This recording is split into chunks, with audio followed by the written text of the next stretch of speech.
الحمد لله رب العالمين وبه نستعين على أمور الدنيا والدين أشهد أن لا إله إلا الله الملك الحق المبين وأشهد أن محمدا عبده ورسوله صادق الوعد الأمين.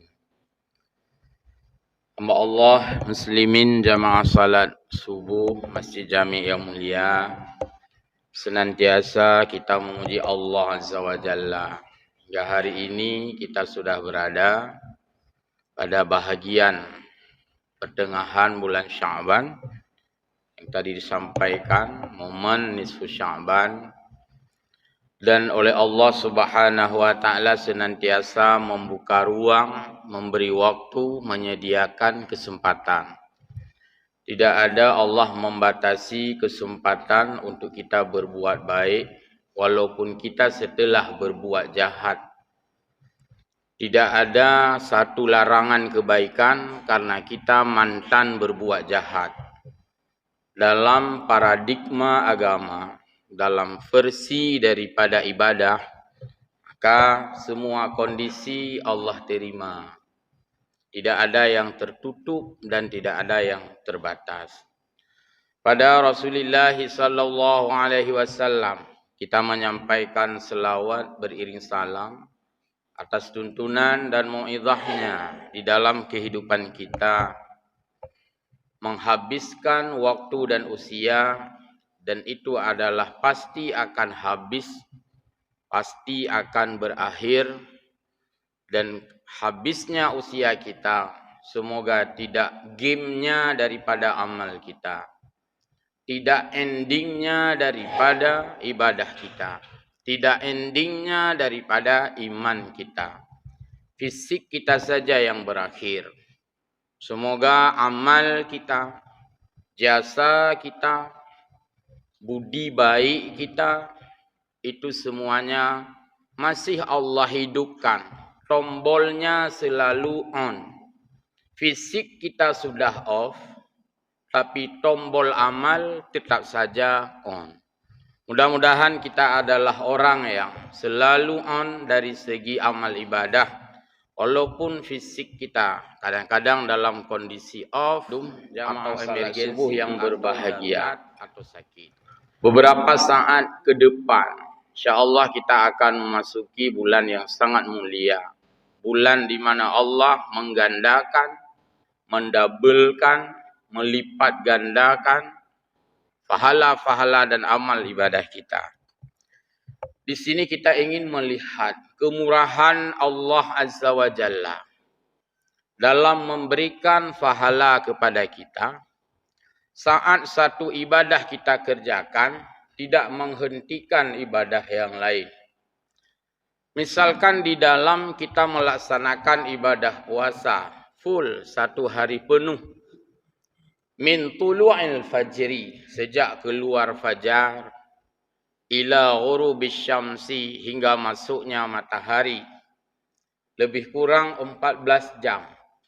Di situ bukan hanya kita sedang berpuasa, tapi di situ double-double lagi ibadah lain yang tidak menghalangi puasa itu sendiri. Jadi dalam ibadah beranak, bercucu, bercicit dalam satu kesempatan, dan tidak membatalkan puasa atau pahala puasa dengan datangnya ibadah lain dan tidak dihentikan. Hal ini sangat berbeda dengan mungkin sistem kita manusia yang kita bangun karena kita terbatas sekali. Nah, istilah dalam manajemen keuangan itu tidak boleh mengambil gaji ganda. Iron haji cok gaji hino, sebab iron kana hidi. Tapi dalam hal ibadah tidak ada. Iron hanam tu mengelih pahala sembahyang sebab apa? Sebab tengah nak puasa, haji double-double. Maka Allah Subhanahu wa taala tidak pernah menghentikan satu pahala dikarenakan adanya duplikasi ibadah yang lain. Tengah tak puasa, pahala puasa terus mengalir. Datangnya waktu salat, kita salat. Kemudian saat kita salat, selesai salat lanjut lagi. Jadi ibadah itu terus berlapis-lapis. Contoh misalnya pada saat hari Jumat. Kita hadir ke masjid untuk salat Jumat, prosesi salat Jumat. Lalu kita duduk di dalam masjid. Yang pertama kita memang sedang mendengar khutbah Jumat. Yang kedua kita juga saat yang sama, waktu yang sama, orang yang sama, tempat yang sama lagi, sedang iktikaf. Tapi fahala kita, rekening fahala, dua-duanya hidup. Hanaknya pulennya oleh sahabat tengah haji. Kan menang. Dalam sistem seleri, gaji, kompensasi, itu dibatasi kita. Itu ni kaji pegawai negeri, hanji DPR lah siatnya. Ni perlu DPR pegawai negeri kau menang. Maka anda tidak boleh menjadi caleg. Oh saya mau jadi caleg, hentikan dulu ASN-nya. Jadi hanya double-double. Tapi hanya pun gejuk gajinya, kau hentik gaji je. Tapi Allah Ta'ala tidak kan. Anda tidak saya berikan dulu ya fahala salat. Karena anda sedang puasa. Melunjuk fahala salat, kau hentik juga. Ini yang tidak ada. Maka tidak ada istilah wura. Tidak ada istilah kod. Hanya kod fahala katanya. Dalam kehidupan kita yang sisi yang lain.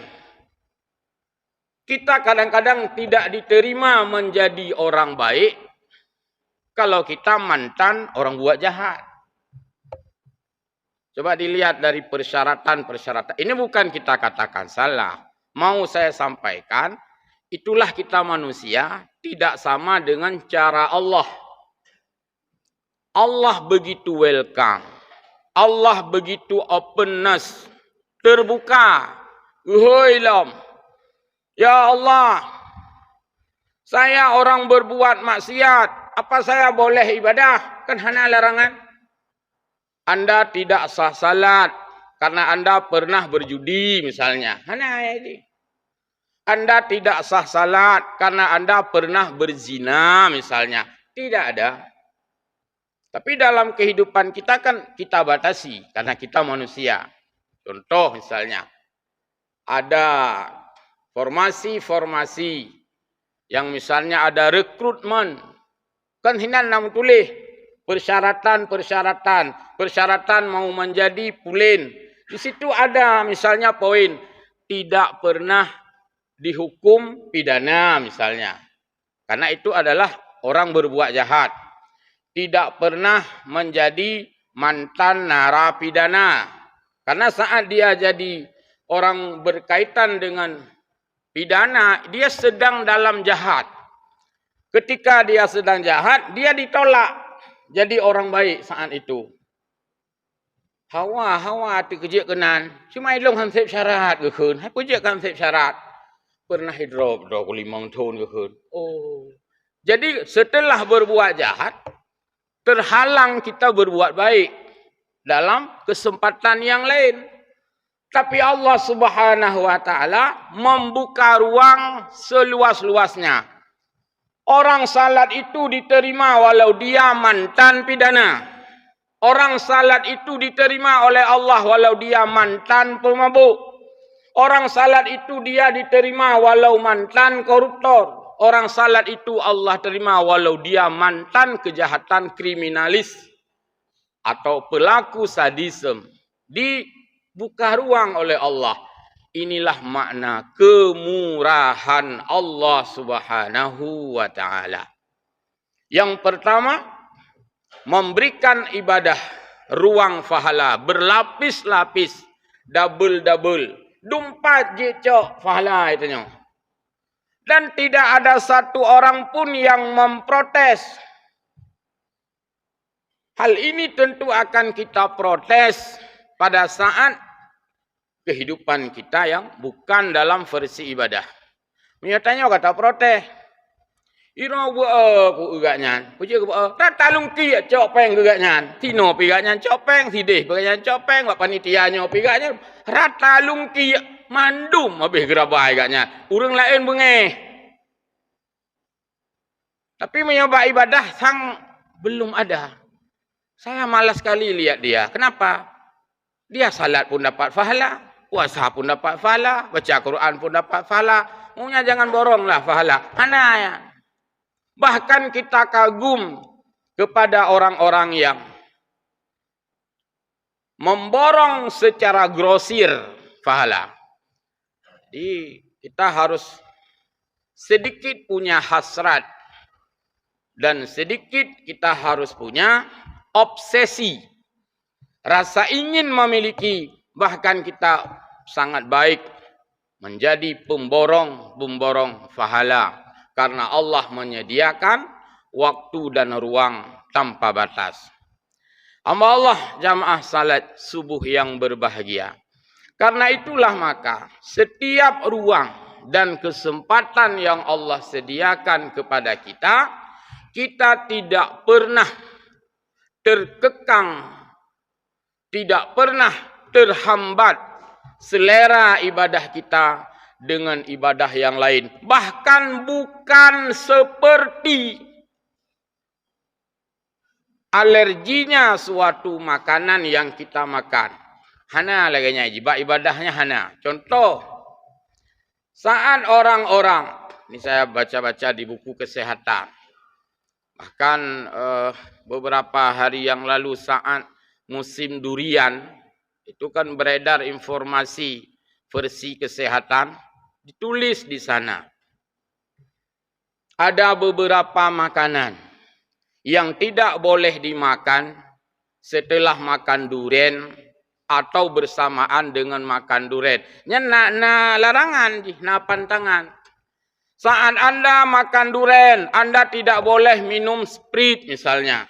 Saat Anda makan durian, Anda tidak boleh makan daging kambing misalnya. Karena durian itu panas, daging kambing juga panas. Mupok panas dengan panas, sama dengan bertuh panas. Sehingga tidak tahan daya tubuh kita.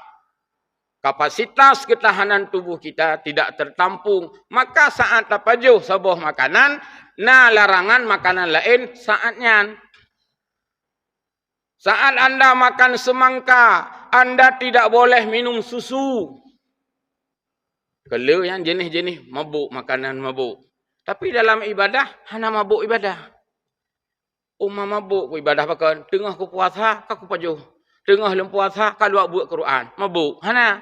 Jadi hana larangan, hana pantangan satu ibadah dengan ibadah yang lain. Hana dalam peraturan, jika Anda sedang puasa, maka Anda jangan mengaji dulu. Karena itu beradu. Hana. Hana lagi orang pajuh semangka, baik nejib susu le. Karenanya mabuk. Malah hana tak ibadah yang mabuk. Jadi punya ibadah, kan karena lu tak ibadah mabuk. Tapi justru karena hana ibadah mabuk. Oleh karena itu, inilah makna kemurahan dari Allah Subhanahu wa taala, di mana Allah menyediakan berlapis-lapis pahala, dan ibadah itu kita double semuanya, dan tidak ada kecemburuan perolehan pahala dari Allah Subhanahu wa taala, dan Allah menerima orang-orang jahat menjadi orang-orang baik tanpa terhambatnya satu ruang dan satu peluang apapun. Karena itu hamba Allah jamaah salat subuh yang berbahagia, berseleralah kita. Tidak ada perlu hati-hatinya beribadah. Hana api.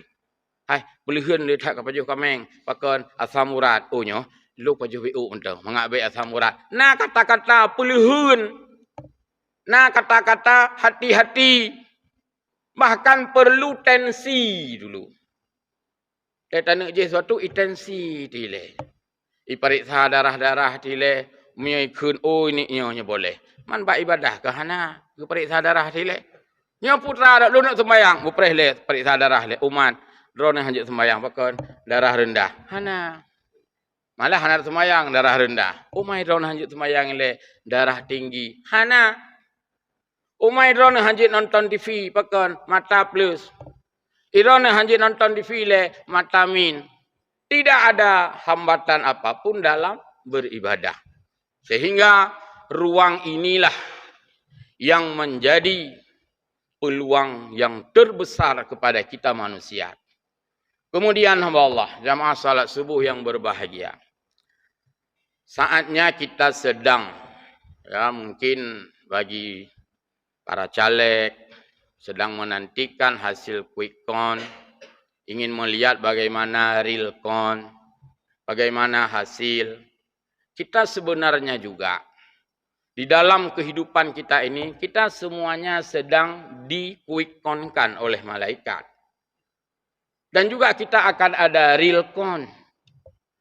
Semua kita memiliki persentasi yang fluktuatif. IE itron. Kenapa? Karena ada hadis Nabi. Al-imanu yazidu wa yanqusu. Imanmu itu, kata Nabi, yazid, quick count-nya naik, persentase naik. Wa yanqus, persentasenya berkurang. Ya quick count-nya sang hanai terus stabil je ju. Ho ni kena le ju naik. Tapi quick count dalam catatan amal kita itu sangat fluktuatif. Ada cukup tinggi maka taharap Ramadan adalah quick count. Real count-nya boleh. Saat kita bertasbih subhanallah subhanallah mapui quick count naik. Saat kita temenak itron. Jadi itron. Inilah makna yazid wa yanqus. Jadi jangan hanya kita pikirkan itu hanya kontestan presiden, calon presiden yang ada quick count menunggu real count, tapi juga kita semua ini sedang di quick count dan akan melihat real count. Dan itulah yang disebut dalam Al-Quran. Faman ya'mal misqala dzarratin khairan yarah. Yang quick count tinggi, low. Yang satu lagi rendah, yang satu lagi high. Jadi saat khairan yarah, yang quick count dengan quick count. Saat syarran yarah dengan hitron. Jadi kita sekarang berada di antara dua hitungan amal kita. Semoga semuanya naik. Dan yang hebatnya, saat quick count kita naik, tidak menurunkan quick count orang lain. Iro kukut nilai amal pakai, apa kalau ji? Hana. Dan jika quick count kita manusia, ketika orang lain naik, kita pasti turun. Karena jumlahnya harus 100. Kalau amal kita kan hana pengaruh. Si A 100, si B 100, hana mengurangi. Jadi hana urang lo semawe kurang nilai amal gara-gara kalau Banda Aceh nilai. Persen amal kagicok le Banda Aceh. Sehingga nitru persennya lo semawe. Pada saat kita nyotega ada ibadah, lo nilai ibadah kita nyo hana nit ita kengon. Apa ada jumlah tu benar 100%. Inilah perbedaan quick count dan real count dalam sistem pemilu dengan quick count dan real count dalam sistem amal. Semoga kita pertahankan presentasi quick count kita di atas 50% dan kita tidak perlu 2 putaran dalam beramal. Amin ya rabbal alamin. Wallahul muwaffiq ila aqwamit thariq. Wassalamualaikum warahmatullahi wabarakatuh.